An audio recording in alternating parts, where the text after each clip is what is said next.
बरसात के दिन थे। आसमान कई दिनों से नहीं खुला था। बादलों की गड़गड़ाहट और हवा की साएं साएं गांव पठापुर को किसी पुरानी साजिश की तरह जकड़े हुई थी। ये गांव उड़ीसा के ब्रह्माणी नदी के पास बसा हुआ एक छोटा लेकिन बेहद रहस्यमयी इलाका था, जहां हर बरसात कुछ न कुछ अनहोनी होती थी, लेकिन लोग बोलते नहीं थे। रवि, जो अब शहर में टीचर बन चुका था, कुछ दिनों के लिए गांव आया था। उसी दिन उसके बचपन के दोस्त कमल के पिता का देहांत हो गया। शमशान गांव से दूर जंगल के पार था। बारिश थमने का नाम नहीं ले रही थी, लेकिन संस्कार पूरा करना जरूरी था। रवि भी साथ गया। शमशान पर सब शांत था, बहुत ज्यादा शांत। बारिश गिर रही थी, लेकिन ध्वनि जैसे वहां नहीं पहुंच रही थी। चिता की लपटें जब बुझ गईं, तो लोग एक एक करके जाने लगे। रवि ने वहीं से घर लौटने का फैसला किया। किसी को भी कुछ अजीब नहीं लगा, बस दादी सरीखी एक बूढ़ी औरत ने कहा, शमशान से सीधे मत जाना बेटा, एक चौराहा आएगा, वहां मत मुड़ना। रवि ने हंसते हुए जवाब दिया,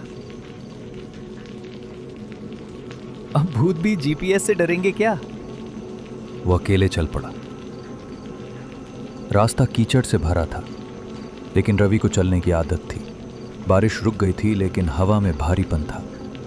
हर पेड़ किसी गवाही की तरह खड़ा था, चुप और नजरें गड़ाए हुए।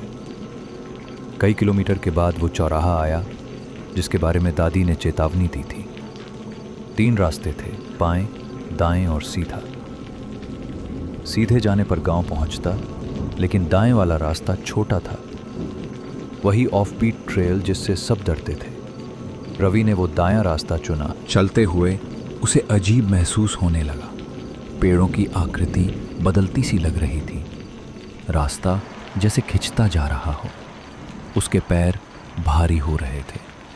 हवा अब सीटी की तरह सुनाई दे रही थी और पीछे से कुछ गीली मिट्टी में चलने की आवाज आने लगी। वो रुका। सब शांत। जैसे ही वो दोबारा चला, आवाज फिर शुरू हो गई। इस बार वो पलटा। पीछे कोई नहीं था, लेकिन वहां कीचड़ पर एक और जोड़ी पैरों के निशान थे। उसका गला सूख गया। वो तेजी से चलने लगा।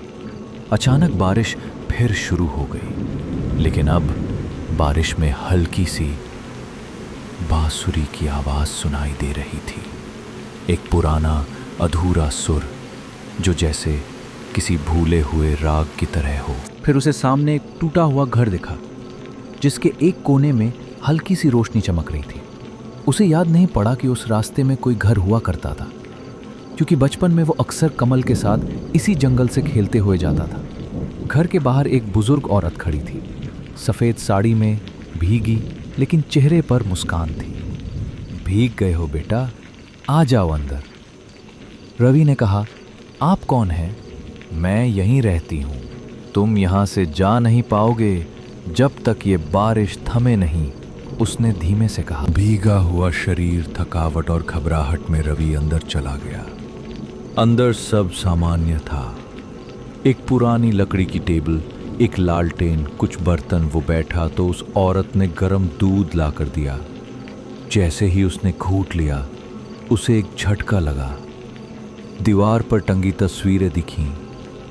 सबके चेहरे अजीब थे, जैसे हंसी के ठीक पहले डर में फंसे हों। फिर एक तस्वीर पर उसकी नज़र पड़ी। वो उसकी खुद की तस्वीर थी, वो भी उसी कपड़ों में जो उसने आज पहने थे। ये फोटो यहां कैसे?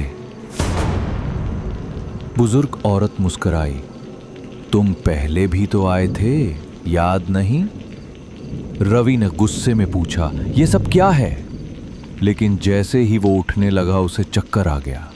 अगले पल वो घर से बाहर भागा, लेकिन बाहर वही जंगल था, अब और गहरा। वही चौराहा बार बार आता रहा। वो बाएं गया, फिर दाएं, फिर सीधा, but he kept returning to that same broken house.